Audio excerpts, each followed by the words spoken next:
by ATKV oor kan ma en pa met die voete in die lug ontspan, terwyl die kinders na hartelus karjakker. Maar ons gaan nie karjakker vanoggend nie. Ons gaan die maagspiere werk, sodat jy 'n six-pack kan hê as jy met vakansie gaan. Kom ek wys vir jou die ballet twist. Maar die manne kan dit ook doen, gerus probeer. Sit mooi regop, maag ingetrek. Hierdie is die beginners se posisie met die knieë gebuig. Lig die arms op en lê terug. Hou jou maag ingetrek. Dan gaan jy kant toe, hou jou maag in en op en kant toe en op. So jy lê effens terug met jou maag heeltyd ingetrek. Op en kant toe. Nou die beginners gaan aan in hierdie posisie. As jy baie moeg raak, rus jy. Ek gaan nou die meer gevorderde een wys.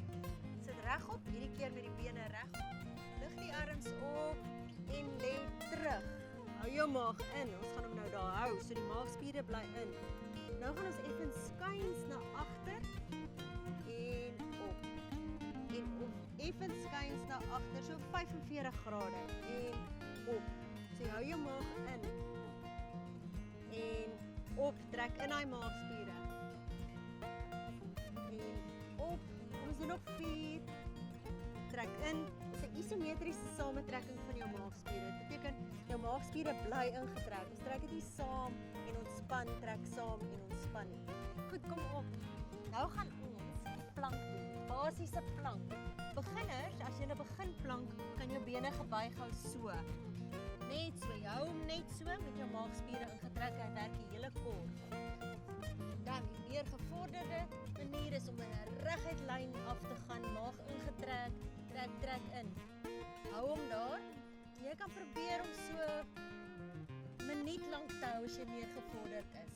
Maar kom ons maak dit bietjie moeiliker. Ons raak die knieë. Raak. As dit jou te moeilik is, doen dit net die basiese manier met die knieë gebuig. As jy baie moeg word, kan jy die boutjies bietjie lig, dis makliker.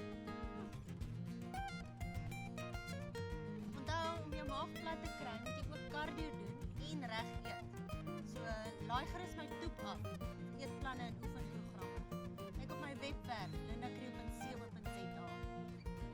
2 en 1 en ontspan.